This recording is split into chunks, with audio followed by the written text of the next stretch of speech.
Chaliye, I guess we have much people. So, yes, we were at Akbar. Um, so Akbar के time पे literature बहुत ज्यादा flourish हुआ, बहुत ही ज्यादा. Just a second, there are lots of people still.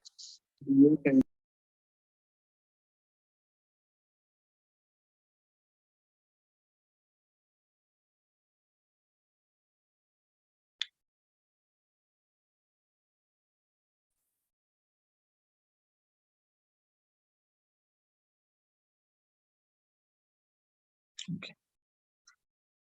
So, yes, literature की जब हम बात करते हैं तो golden period of literature in Mughal era जब हम बोलते हैं तो that is by Akbar only. बहुत सारे लिटरेचर्स इन्होंने लिखे, ट्रांसलेट किया, राइट, बहुत सारे.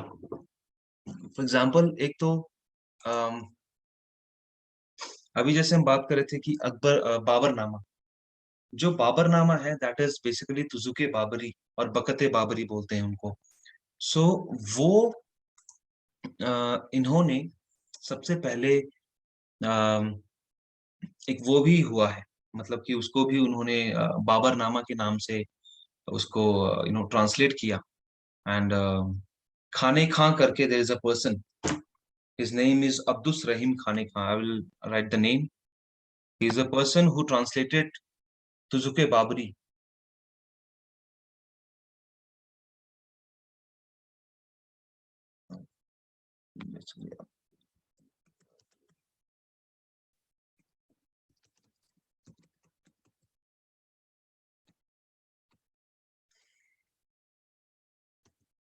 This is the person, Abdur Rahim Khane Khan. He translated this this Tuzuke Babri in Babarnama in the reign of Akbar. And इसके अलावा अकबरनामा अपने अकबरनामा की बात करें तो वो तो खुद उसी के टाइम पे हुआ.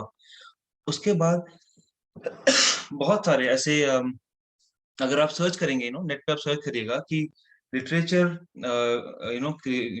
They created under the Akbar, ऐसे करके आप लिखेंगे कुछ भी तो आपको मिल जाएगा बहुत सारा. लाइक तारीख खानदानी तैमूरिया, ये और चंगेज नामा.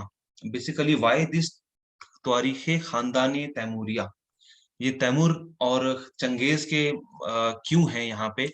बिकॉज बाबर को ऐसा बाबर के जो मदर फादर थे, तो जो बाबर की जो मदर थी, she was Genghis Khan family. वो चंगेज खान की फैमिली से बिलोंग करती थी. एंड उनके जो फादर हैं वो तैमूर से थे. So why he was so much इतना, एक उसका नाम इसलिए था क्योंकि उनको बोलते थे कि उसमें तो दुनिया के दो बड़े खूंखार जो लड़ाकू किंग्स, उनका खून है इसके अंदर. That's why he is always इतना ऐसा करके. बाबर के अगर आप बैक स्टोरी आप पढ़ेंगे, बाबर के ऊपर भी बहुत, आई गेस कोई मूवी भी आ रखी है उसके ऊपर, शायद मुझे किसने बोला था, तो आप कभी सर्च करना मिल जाएंगे आपको. तो बाबर के ऊपर बहुत ऐसी बैक स्टोरीज में रही हैं कि वो जिस जगह पे था, फरगाना में भी, वहां पे he had lots of fight.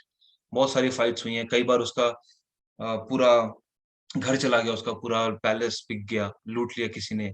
फिर उसने वापस जाके उसको लूट लिया, वापस उसका भी पैलेस लूट लिया, मार दिया उसको. ऐसे ऐसे बहुत सारी स्टोरीज हैं कि उसने हमेशा वो कॉन्कर करने का हमेशा उसके अंदर रहा है वो. कि तभी इसलिए बोलते हैं क्योंकि वो चंगेज खान और तैमूर का खानदान का खून है. सो चंगेज नामा में बेसिकली चंगेज खान की बायोग्राफी है. तैमूर खानदानी तैमूरिया में तैमूर और उसके खानदान का बायोग्राफी है. एंड वी हैव दिस तूती नामा ऑल्सो. तूती नामा भी एक पैरट टेल्स है, पूरा एक पूरा एक स्टोरीज है इनकी, पैरट्स और एक किंग और क्वीन की स्टोरी है.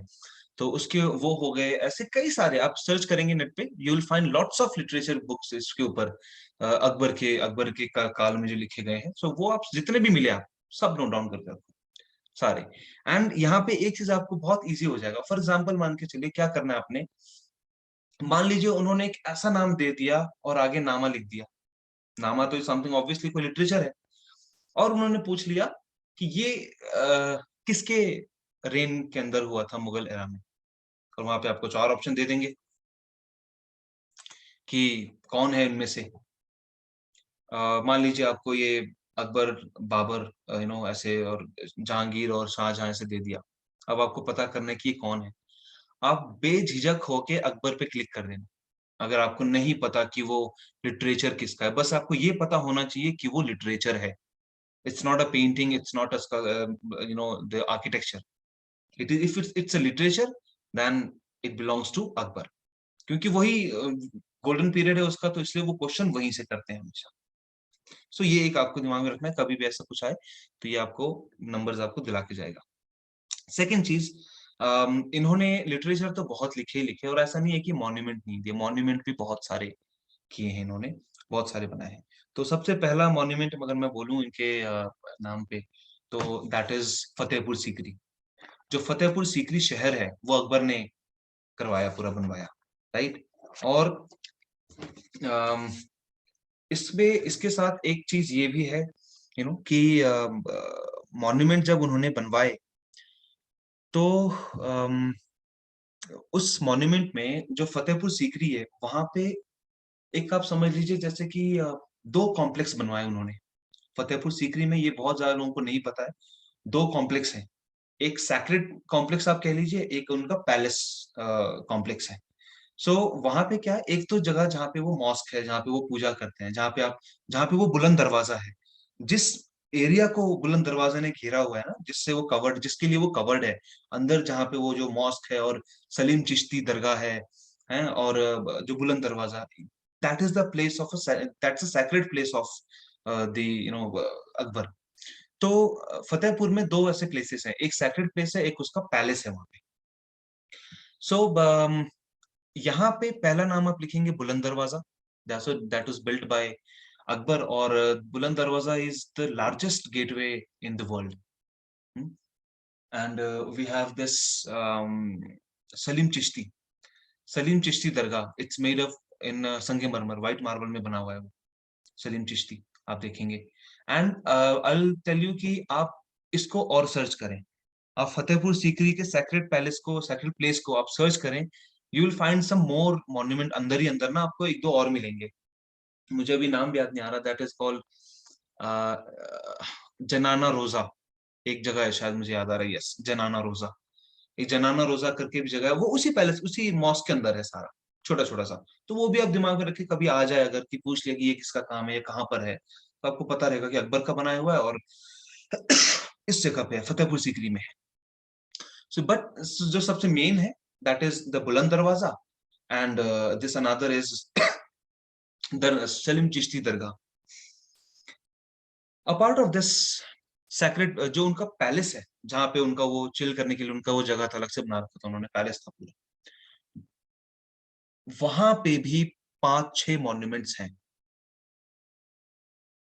एंड वो आपको उनके आप प्लान सर्च करेंगे ना, आपको मिल जाएगा, गूगल पे आप सर्च करें, डेफिनेटली मिल जाएगा। एंड तो वहां पे जस्ट सो सैक्रेड पैलेस जो है, जो प्लेस है वो, और उनका पैलेस है जो प्रॉपर, तो पैलेस में क्या है, जोधाबाई पैलेस, आपने अगर वहां पे देखा होगा, he was also married to Jodhabai, she was from Rajasthan, Rajput. तो जोधाबाई पैलेस वहां पे आपको देखने को मिलता है। एंड देर इज सम मोर, 1-2 और जगह है वहां पे, आप उनका प्लान सर्च करेंगे ना, फतेहपुर सीकरी का, अकबर का पैलेस का, वो आपको पूरा मिल जाएगा गूगल में आराम से। तो जोधाबाई पैलेस है, और वहां पे बहुत सारी चीजें हैं, छोटे मोटे से और भी मॉन्यूमेंट्स हैं। और yes, there is one more जगह वहां पे, जोधाबाई पैलेस के अलावा पंचमहल, जोधाबाई पैलेस, पंचमहल, ये एक प्लेस में है, एक पैलेस में उनके, और दूसरा है सलीम चिश्ती एंड बुलंद दरवाजा, ये भी एक जगह पे है, लेकिन ये चारों ही फतेहपुर सीकरी में है, राइट, ऐसा है। सो पंचमहल का आप अगर आर्किटेक्चर देखेंगे, स्टाइल देखेंगे, जोधाबाई पैलेस का आप आर्किटेक्चर देखेंगे, तो यू विल फाइंड दैट कि वहां पे जो मॉन्यूमेंट है ना, उसमें ना वो इस्लामिक फैक्टर नहीं है उसके अंदर, इस्लामिक वो एक टच नहीं है उसके अंदर, वहां पे ना टच आ रहा है राजस्थानी, राइट? सो क्यों आपको ऐसा देखने को मिलता है? Obviously because Jodhabai was there and जब बीवी है तो वो जो बोलेगी भाई मुझे भी अपने तरह के चाहिए, उसने माना होगा definitely.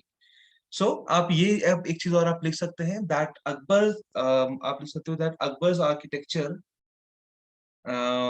Was influenced by Rajasthani architectures, ऐसा कुछ करके आप लिखते हैं। तो ऐसा है, ऐसा हमें मिलता है। एंड इसके अलावा और आप क्या देखेंगे? आप देखेंगे मस्जिद, ये जो इस्लामिक मॉन्यूमेंट्स होते हैं या मस्जिद होते हैं, इनके पार्ट्स के नाम आर्किटेक्चर के पर्टिकुलर, जैसे मेहराब किसको बोलते हैं, है ना, और मुकर्रस किसे बोलते हैं, एंड ऐसे ऐसे और भी जो भी ऐसे टर्म्स आते हैं। मैंने इंस्टाग्राम में एक पेज में डाला हुआ है जहाँ पे हमने इसको ऐसे डिफाइन किया हुआ है। सो वो भी आप उसको चेक कर सकते हैं, और अदरवाइज आप खुद भी आप उसको देख सकते हैं। वो भी जरूरी है कहीं ना कहीं थोड़ा सा। सो ये कुछ प्लेस है जो सबसे ज्यादा इसमें है। एंड ये तो हो गया आर्किटेक्चर्स की बात अकबर की। और भी आप और ऐसे भी लिख दो ना, सर्च करके गूगल में सर्च करना कि आर्किटेक्चर्स बिल्ड बाय अकबर, है ना, list of architectures that was build by Akbar. आपको जो आ जाएगा सर्च करके आप देखना, फोटोज देखो, उसके बारे में पढ़ो थोड़ा सा।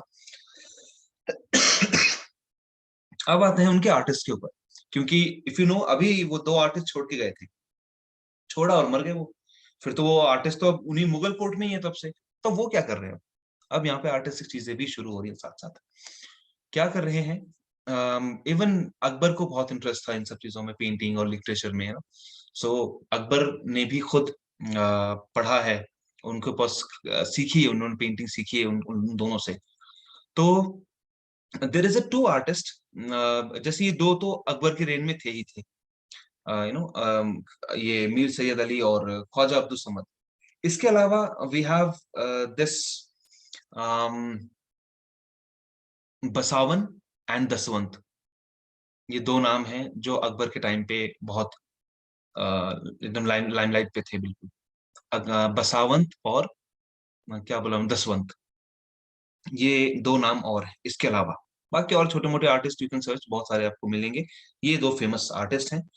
एंड काम इनका कोई आपको देखने की जरूरत नहीं है कि इसने कौन सी पेंटिंग बनाई। बिल्कुल जरूरत नहीं है पेंटिंग्स देखने की आपको। वो अभी मैं आपको तरीका बताऊंगा, आप ऐसे ही पहचान लोगे पेंटिंग्स तो जब भी वो पूछेंगे। सो अपार्ट ऑफ दिस, आप लिटरेचर का एक दो चीज और मैं आपको बता देता हूँ, क्योंकि अकबर का पीरियड लिटरेचर के लिए ही था। तो इन्होंने महाभारत को भी पर्शियन में ट्रांसलेट किया हुआ है, अकबर ने। उसको ट्रांसलेट करके उसको नाम दिया गया रज्मनामा। ठीक है, रज्मनामा। एंड जो अकबरनामा है खुद का, जो उसकी खुद की बायोग्राफी है, वो अबुल फैजल करके एक अकबर का दोस्त भी था, और साथ में वहाँ का उसका आर्टिस्ट भी था वो, अबुल फजल। उसको प्यार से फैजी बोलते थे वो। अकबर के बहुत ही अच्छे best friend. And he wrote this Akbarnama. Akbar के लिए उन्होंने लिखा था। कभी क्वेश्चन आ सकता है कि अकबरनामा किसने लिखा है, या फिर आपको ये भी बोला जाएगा आईने अकबरी, कभी ये नाम भी दे देंगे। आईने अकबरी और Akbarnama, that the same thing. And that was written by Abul Faizal. Abul Faizal he is also known as Faizi. And Mahabharat, कभी आपसे पूछा जाएगा कि महाभारत का जो पर्शियन ट्रांसलेशन है उसका क्या नाम है, सो दैट इज रज्मनामा। आप नेट पे सर्च करेंगे, you will find some more ऐसा इस तरह का डिटेल्स। नाउ अब यहाँ पे after Akbar we have the another king, Jahangir. So Jahangir जो है, अब जहांगीर अपने पेंटिंग्स के लिए बहुत फेमस है। मतलब आप जैसे ये समझिए, that was the literature golden era, है ना, गोल्डन पीरियड था लिटरेचर का। जहांगीर का जो पीरियड है, that is known as the golden period of you know paintings.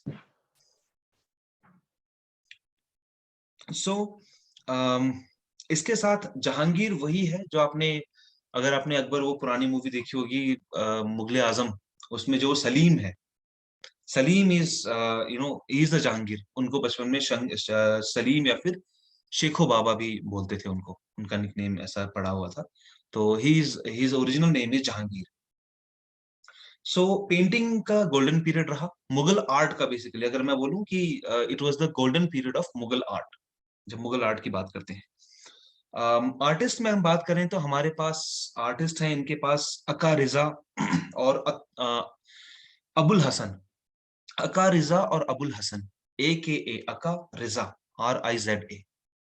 Aka Riza and Abul Hasan, these are the main like chief artist, और ये बाप बेटे थे। Aqa Riza was the son, sorry father, and Abul Hassan was the son. Another artist, Bishan Das. Bishan Das. He was famous for portraits. वो अपने portrait के लिए बहुत फेमस था।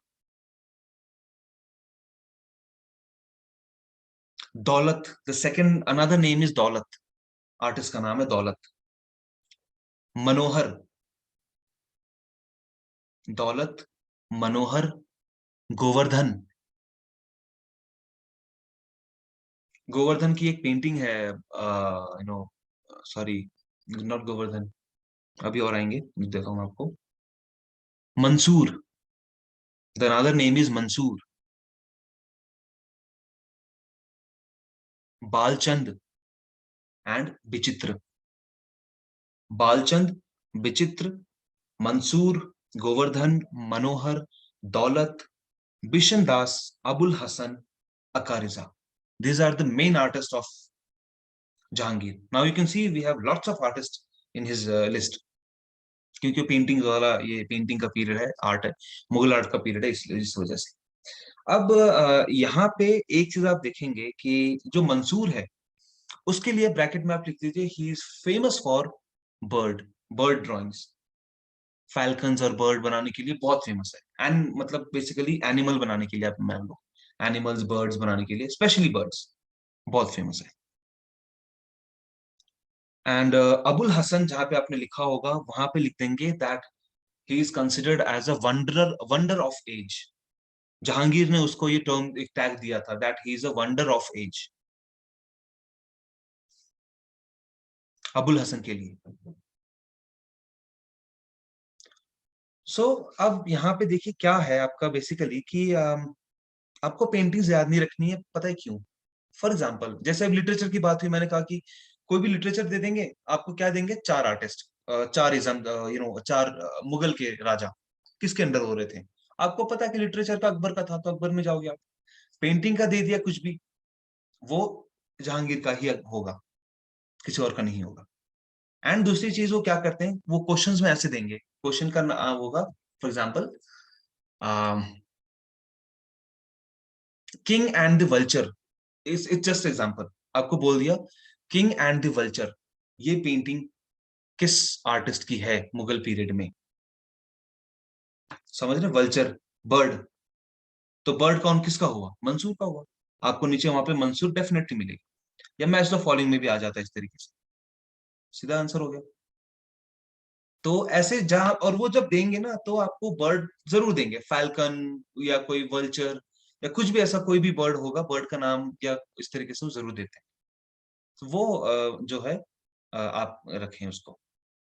और कभी आपको दे देंगे द पोर्ट्रेट ऑफ जहांगीर, है ना, ये the portrait of Jahangir sitting on globe, ऐसे करके कुछ, या कोई भी ऐसा काम, तो कौन बनाया? तो पोर्ट्रेट जब बोला जाएगा तो पोर्ट्रेट के लिए कौन है? बिशन दास है। सो ऐसे ऐसे करके आपको वैसे अगर आप चाहो, like if you are interested, तो आप पेंटिंग्स का नाम और आर्टिस्ट देख सकते हो, लेकिन ये उनके लिए मैं बता रहा हूँ एकदम, जो सेफ खेलना चाहते हैं, सिर्फ एकदम लाइटली लेते हुए, दिमाग लेते हुए सिर्फ। तो ये वो चीज है। ये तो हो गए आपके यू नो एक और आर्टिस्ट लिख लीजिए, फारूक बेग। फारूक, फारूक जैसे शाहरुख होता है वैसे फारूक, RUKH लास्ट में, फारूक बेग, BEG।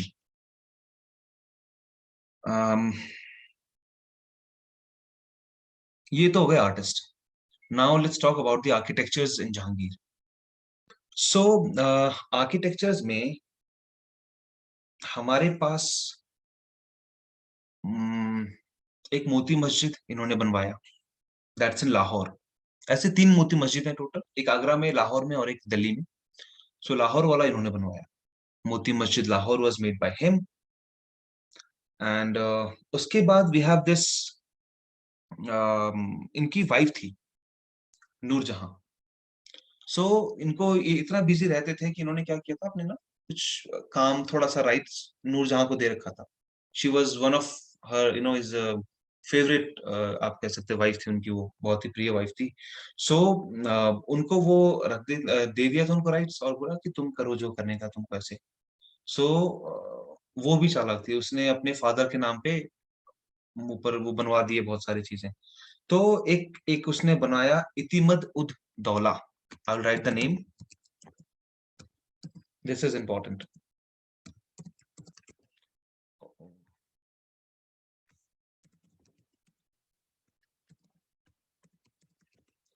इतिमद उद दौला,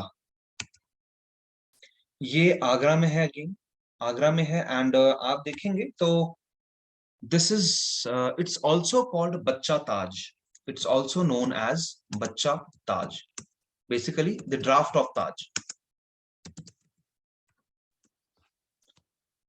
इसकी इमेज जरूर देखें। आप सबको पिट्रा ड्यूरा के बारे में अगर पता हो, पिट्रा ड्यूरा इज काइंड ऑफ एक एक टेक्निक है जिसमें वो पत्थर के अंदर पत्थर इनग्रेव करते हैं और पूरा वो कार्विंग होती है अच्छी सी, जो ताजमहल में भी काम हुआ पड़ा है। ये इतिमद उद दौला का 1 इंच भी ऐसा नहीं होगा जहां पे ये पीटर ड्यूरा का वर्क ना हो। पूरे पूरे जो बोलते हैं ना, पूरे महल, पूरे घर पे, पूरे पैलेस में इन्होंने पीटर ड्यूरा का वर्क किया हुआ है। सो ये एक इतिमद ud Daula, it's also called draft of Taj Mahal, draft of Taj Mahal, ये नूरजहां ने बनवाया था इसी के रेन में, जहांगीर के रेन में ही। And there is another one, Pathar Masjid, as we wrote yesterday, in Srinagar, वो भी इनका काम है, Pathar Masjid, that is also by Nurjahan. Um, ये जो हमने आर्टिस्ट लिखे थे ना, बालचंद और विचित्र, इन दोनों ने ना एक पेंटिंग बनाई हुई है, डाइंग इनायत खान। एक ने ड्राइंग बनाई है, एक ने पेंटिंग बनाई है। जो ड्राइंग वाली है वो आई गेस कौन सा म्यूजियम है वो, बॉस्टन का म्यूजियम है शायद, कोई पे बॉस्टन म्यूजियम, वहां पे रखा हुआ है। आप नेट पे सर्च करेंगे, you'll find that, dying Inayat Khan, dying Inayat Khan. ये एक ड्राइंग है, एक पेंटिंग है। जो पेंटिंग है वो विचित्र ने बनाया है, सॉरी बालचंद ने बनाया है, सॉरी ड्राइंग था बालचंद का, यस, पेंटिंग था विचित्र का। तो ये आपको मिल जाएगा वहां पे ऐसे।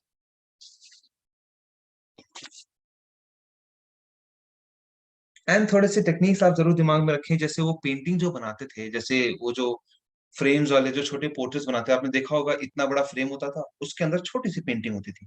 पेंटिंग का जो बॉर्डर होता था गोल्डन कलर से कभी होता था, कभी वो सिल्वर फॉल्स में ना वर्क्स में काम होते थे, वो उनको हशिया बोलते हैं। क्वेश्चन आया भी हुआ है 2018 के 2018 के दिसंबर में, फर्स्ट क्वेश्चन था ये बिल्कुल ही, कि हशिया, उसको क्या, हशिया किसको बोलते हैं, या फिर हशिया इज रिलेटेड टू व्हाट। तो जो बॉर्डर होते हैं बेसिकली पेंटिंग के, दैट इज कॉल्ड हशिया। एंड जो पूरा उस पेंटिंग्स का जो एल्बम होता है, दैट इज कॉल्ड मुरक, MURAQQ, मुरक। मुरक बोलते हैं एल्बम को उनके टर्म में, right. Now Jahangir, Jahangir art वाले सेक्शन में उनका ही नाम आता है। एक स्टोरी मैं आपको और बताता हूँ। जहांगीर के टाइम पे ऐसा भी हुआ था कि एक बार कुछ लोग आए थे बाहर से, वेस्टर्न साइड से आए थे, ब्रिटिशर्स, और वो अपने पेंटिंग्स की बड़ी तारीफ कर रहे थे, आर्टिस्ट की बड़ी तारीफ कर रहे थे। वो कुछ पता नहीं, थोड़ी सी आप हमारी बेइज्जती मार के, उनकी बेइज्जती मार के, और वो थोड़ा ऐसे कर रहे थे। और कि फिर उन्होंने क्या किया, वो जो पेंटिंग ला के रखे थे, जिस पेंटिंग की वो तारीफ कर रहे थे, उन्होंने क्या किया, उन्होंने बोला कि कोई ऐसे आर्टिस्ट नहीं है जो इनकी कॉपी कर दे, और मतलब इतना हूबहू ऐसे वैसे। तो इस कुछ बात पे उसको, वो ईगो पे वो हर्ट हो गया उसको, जहांगीर को। वो रात को रुके हुए थे जहांगीर के पास, रातों रात उसने अपने आर्टिस्टों से बोला, और उसने उसकी 6 कॉपी बनवा डाली रातों रात। और दूर से ऐसे खड़े रख के बोला उसको, उस बंदे को बोला कि उनको सातों पेंटिंग्स में से बोला अपनी वाली पहचानो कौन सी है। और वो ब्रिटिशर पहचान नहीं पाया था, तो उसको बोला कि ऐसे हल्के में नहीं लेने का मेरे को। और वो चला गया था। तो ये एक स्टोरी है कि पेंटिंग्स इतना ज्यादा उनके वहां पे फ्लरिश था जहांगीर के पीरियड में। उसके बाद we have this Shahjahan. Jahangir के बाद वी हैव शाहजहां। शाहजहां के बारे में बताने की जरूरत नहीं है। It was a golden period of Mughal architecture, है ना, मुगल आर्किटेक्चर का गोल्डन पीरियड रहा। और इनको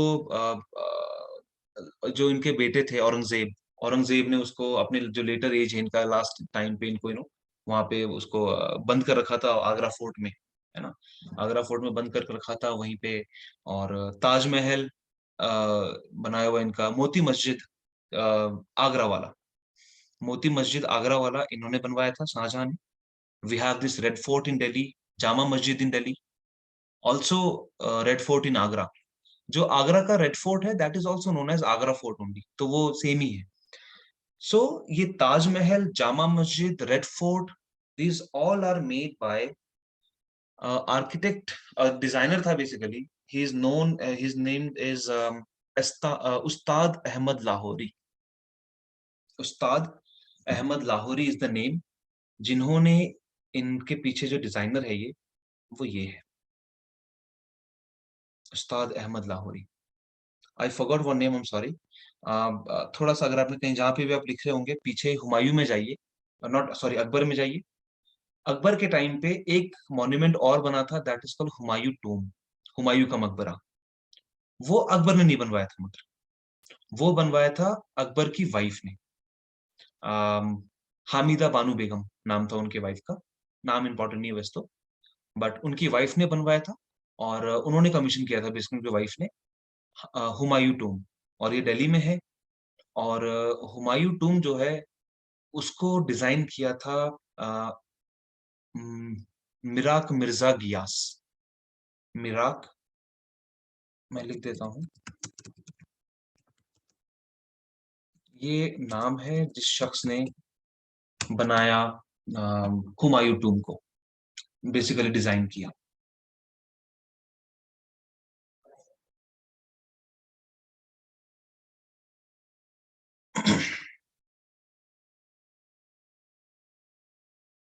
इनके टाइम पे भी बहुत सारे आर्टिस्ट रहे थे, कुछ कुछ आर्टिस्ट तो वही थे ये शाहजहां के टाइम पे वही आर्टिस्ट थे जो जहांगीर के टाइम पे थे। कुछ एक दो रिपीट में भी थे, कुछ ऐसे आर्टिस्ट भी थे जिन्होंने तीन तीन वंश देख लिए थे इनके। शाहजहां भी देख लिया है, अकबर भी देखा हुआ है, और वो पीछे भी थे हुमायूं के टाइम पे ऐसे भी कुछ आर्टिस्ट रहे हैं। ये सारे ऐसे इस तरीके से थे। उस्ताद अहमद लाहौरी नाम इंपॉर्टेंट है, जिन्होंने ताजमहल, रेड फोर्ट, जामा मस्जिद ये तीनों बिल्ड किए हैं। एंड शाहजहां का जो ऑटोबायोग्राफी है उसको बोला जाता है पादशाह नामा, PADSHAH, पादशाह नामा। पादशाह नामा कहा जाता है इस शाहजहां के ऑटोबायोग्राफी को। बाकी सबके नाम के साथ नाम लगता है, इसका अलग ही चल रहा है, ये पादशाह नामा बोल रहे हैं उसको। सो इनकी इनके बेटे बेटी काफी सारे थे। इफ यू नो, इनके इनकी एक बेटी थी बड़ी, जहानारा बेगम। She designed the Chandni Chowk, जो दिल्ली में चांदनी चौक है, वो उनके डिजाइनर है जहानारा बेगम, इसकी बेटी थी। She was the elder daughter of Shahjahan. And Dara Shikoh एक था, आपको पता होगा दारा शेखो।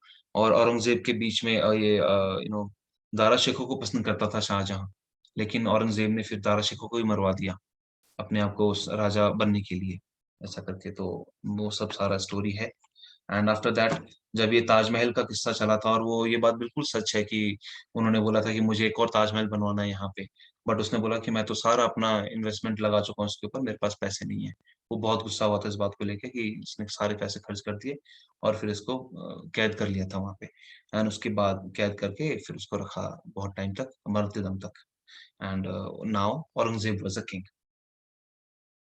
अभी औरंगजेब जब किंग बना, सो नो व्हाट्स हैपनिंग, ये आर्ट में बिल्कुल भी बिलीव नहीं रखता, बिल्कुल बिलीव नहीं रखता। ये बहुत ही बेकार आर्टिस्ट, मतलब बेकार वैसा इंसान। इसने फिर बनवाया बीबी का मकबरा। If you have seen this, अगर नहीं देखा तो जरूर देखना। इट्स अ सस्ता ताजमहल। बीबी का मकबरा, इट्स इन औरंगाबाद, महाराष्ट्र।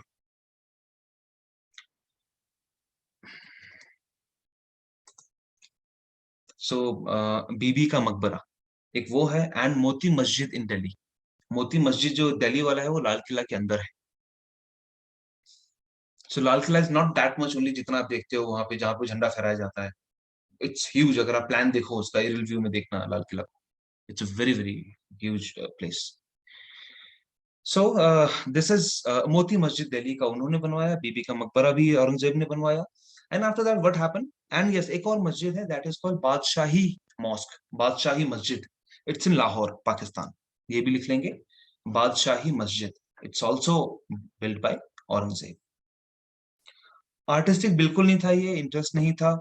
ये इतना खूंखार हुआ करता था कि आर्टिस्ट कुछ भी थोड़ा गलत बना देता था तो उसको मरवा ही देता था कि तूने गलत कैसे बनाया। सब लोग डरने लग गए इससे। सब यहाँ पे जो है डर रहे हैं उससे, और इतना मतलब सब चीज ऐसा चल रहा है। एंड उसके बाद फिर सब धीरे धीरे करके ना भागते गए, कुछ मार रहे थे मरते हुए देखते, वो सब आर्टिस्ट इधर उधर भाग गए, और फिर खत्म। यहाँ से औरंगजेब के डर से सारे आर्टिस्ट भाग गए। और फिर औरंगजेब का राज कुछ खास है उसके बाद। औरंगजेब के बाद वैसे तो आगे और आगे तक चला, 1707 तक ही वॉज रूलिंग औरंगजेब। उसके बाद लगभग 80 इयर्स लगभग और भी लोगों ने राज किए वहां पे, लेकिन उनका मुगल्स में नाम नहीं आता। रिलेटर मुगल्स बोल देते हैं उनको, जिनको वो बहादुर शाह जफर फर्स्ट, बहादुर शाह जफर सेकंड, ऐसे ऐसे करके और भी कुछ ये लोग थे जो लेटर मुगल्स में आते हैं। लेटर मुगल्स का नाम बहुत नहीं आता। हालांकि जब अकबर थे तब से ही Britishers were trying to enter here. वो ऑफिशियल तरीके से कि आना है आना है, वो कुछ ना किसी तरीके से उनको मिलते रहते थे, बात होती रहती थी। At the end of this later Mughals, जब इनसे बात हुई ऑफिशियल तरीके से, उन्होंने बोला कि हमें कुछ बिजनेस खोलना है एंड उनको परमिशन चाहिए। उन्होंने परमिशन दे दिया मुगल्स ने, एंड दे एंटर्ड एकदम ऑफिशियल तरीके से। और धीरे धीरे आगे फिर आप जानते हैं, फिर उन्होंने कब्जा करना शुरू किया। उन्होंने वो फूट करके वो जो है ना, एक जो होते तोड़ के सबको को जोड़ना, उन्होंने वो सारा सीख पता लग गया था कि इंडिया में कोई भी साथ में नहीं है। मुगल्स अपना चला रहे हैं, मराठा अलग चल रहा है, राजपूत अलग चल रहे हैं, बंगाल में अलग राज चल रहा है, ये इधर नॉर्थ में कश्मीर में कोई और चला रहा है, नीचे हैदराबाद में कोई और चला रहा है। इनको पता था वो फूट डालो राज करो वाला जो ये नीति है ना, वो उन्होंने अपनाया। और धीरे धीरे करते हुए फिर ब्रिटिशर्स केम अपॉन, एंड उसके बाद सारा उन्होंने वो जो है पूरा एरिया घेर लिया। Right. And after that what happened, जैसे आप देख लो कि ये सारे आर्टिस्ट चले गए थे ना, सारे आर्टिस्ट चले गए थे, आर्टिस्टों के पास काम नहीं है, ये सब चीजें चल रहा था। तो व्हाट दे डिड, उन्होंने जो है ब्रिटिशर्स ने उनको हायर किया, कुछ आर्टिस्ट को। कुछ आर्टिस्ट चले गए ऊपर, राजस्थान में चले गए, कुछ कश्मीर चले गए हैं, कुछ पहाड़ी इधर हिमालय आ गए हैं। फिर वो पहाड़ी मिनिएचर मिनिएचर का अलग सेक्शन चल रहा है साथ साथ, लेकिन वो मुगल्स के पैरेलल में ही चल रहा है। ठीक है, मुगल्स के साथ साथ ही चल रहा है। ये जो मुगल्स के पास जो आर्ट का ये थोड़ा सा है, इन्होंने कहीं ना कहीं इन्फ्लुएंस हुए थे ये राजस्थानी से भी। तो ये सारी चीजें इस तरीके से चल रही थी। एंड उसके बाद ब्रिटिशर्स ने क्या किया कि लोगों को हायर करना शुरू किया। उन्होंने बोला कि तुम काम करके दो और हम तुम्हें पैसा देंगे। उनको भी रोजी रोटी तो चाहिए था। सो दे वर एग्रीड कि ठीक है हम करते हैं। And what they did, they were basically वो जितने भी जो लोकल, जो हमारे इंडिया का जो कल्चर है या फिर जो डेली लाइफ्स हैं, इन सब चीजों को बनवा रहे हैं उनसे, और वो आगे जाके ऊपर बेच रहे हैं, और ये सब चीजें चल रही हैं। सो ये इस तरीके से करते करते they started this Patna school, है ना, पटना कलम जिसको हम बोलते हैं। तो वो इस तरीके से शुरू किया, वो ब्रिटिशर्स के अंडर था। कंपनी स्कूल भी बोलते हैं उसको, क्योंकि वो उन्हीं उन्हीं लोगों ने स्टार्ट किया था। सो जब ये चीजें शुरू हुई तो वहां पे भी कई सारे ऐसे आर्टिस्ट रहे थे। पटना कलम के लिए मैं इतना सा बोलूंगा, मैं ज्यादा इसके बारे में डिटेल में नहीं जाऊंगा। आपने सिर्फ कुछ भी नहीं तो सिर्फ विकिपीडिया पे चले जाओ, विकिपीडिया वाले में आपको तीन चार चीजें बता देगा। उनके मेन सेंटर्स जो आरा बिहार में, बिहार आरा, पटना, और एक और जगह था मुझे नाम याद नहीं आ रहा अभी। तीन सेंटर्स थे उनके मेन। और उसके बाद कुछ मेन मेन आर्टिस्ट का लिस्ट उन्होंने दिया हुआ है, छोटा सा 6-8 आर्टिस्ट का लिस्ट है, उसको बस नोट करके रख लो, काफी है। राइट। उनका कोई काम नहीं पूछते, कोई आर्टिस्ट का नाम नहीं पूछते। अगर कभी टीजीटी वगैरह लोग पूछते हैं, वो लोग इन हमारे यूजीसी में कुछ नहीं पूछते। पटना कलम से सिर्फ क्वेश्चन इस तरह का आता है, जैसे वो बोलते हैं फिरका चित्र, है ना, फिरका चित्र हो गए, और आपको उस एल्बम के लिए, और वो आइवरी कार्विंग भी होती थी यहाँ पे। तो इन सब चीजों के ऊपर क्वेश्चन आता है सिर्फ कि फिरका चित्र किस किस एरा में दिखता है, वो कौन से पीरियड का से एसोसिएटेड है, तो दैट इज फ्रॉम पटना कलम, है ना। तो ये इस तरह के क्वेश्चन सिर्फ आते हैं आपको यहाँ पे।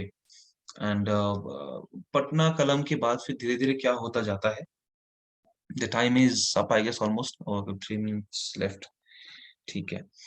सो इस तरीके से जो है ये चीजें चलने लगी। And after that as we know कि आर्टिस्ट तो थे ब्रिटिशर्स के पास, इंडियन सारे। And after that what happens, वहां पे एक नाम आता है ईवी हेवल।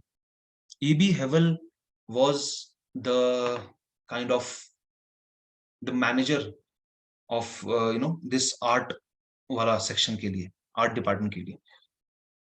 उनको आप कह सकते हो कि ठेकेदार टाइप में, कि उनको एक जनरल अपॉइंट किया जो ये आर्टिस्ट को देखेंगे और ना उनका पेमेंट और काम, इन सब चीजों को मैनेज करेंगे, वैसा कुछ था। So he was more into this, वो आराम से पूरा वो करता रहता था। And he was realizing this thing यार कि इंडियन आर्टिस्ट में तो बहुत ज्यादा पोटेंशियल है, और ये लोगों को क्या करवा रहे हैं ये लोग इनसे। वो कहीं ना कहीं उसको इन सब चीजों से बड़ा उसका थोड़ा दुख होता था कि यार इतने अच्छे आर्टिस्ट और ये लोगों को ऐसे लेबर की तरह कर रहे हैं, इनके साथ काम कर रहे हैं, इनसे ये क्या करवा रही है, अपना काम करवा रहे हैं, आर्टिस्ट वाला काम तो इनसे सब वो दब गया। इनका जो इंडियन आर्ट था, वो जो करते थे ये लोग, वो सब दब रहा है धीरे धीरे। इन सब चीजों को लेके बहुत ही ज्यादा वो रहते थे, इन बहुत ज्यादा दुख होता था उनको, और बहुत अप्रिशिएट करते थे इंडियन आर्टिस्ट को भी। हेवन कोलकाता में इनका चल रहा था सारा। So from Delhi E B Havell was asked to shift in Kolkata. वहां पे कोलकाता में कुछ उनको चल रहा था ऐसा। सो कोलकाता शिफ्ट हुए, and he met there Abanindranath Tagore, this E B Havell. So अब उनकी बात हुई। अब जब बात हुई तो वो वेव्स क्लैश हुए। अरे ये तो तुम भी अप्रिशिएट करते हो और हम भी इंडियन आर्टिस्ट। और वो जब वो सब चीजें चली, जब ईवी हेवल ने अपनी बातें रखी, तो देवर लाइक, उनके बीच में ना बन गई उनकी बात कि यार ये तो दोनों एक जैसी बातें सोच रहे हैं कि इंडियन आर्ट को आगे बढ़ाना है, इंडियन आर्ट को आगे करना है। और उसके बाद यहाँ से आपको जो है मॉडर्न आर्ट का एक, आप कह सकते हैं कि शुरुआत होने वाला है यहाँ से। सो अब यहाँ पे क्या होता है कि अबिंद्रनाथ टैगोर की थोड़ा सा बैकग्राउंड में जाएं, तो Abanindranath Tagore was running a group, a group called, a society called Vichitra Club, right? A Vichitra Club, and we will continue this in the next session. And if you want a break of 10 minutes, we can have it. And after that, we will start this modern era ka story, and we will write those artists also. Hmm? It's less than a minute to, ये disconnect हो जाएगा. So 12:40 हो रहे हैं. We will meet at 12:50. In 10 minutes, we'll have a we'll be back. Thank you.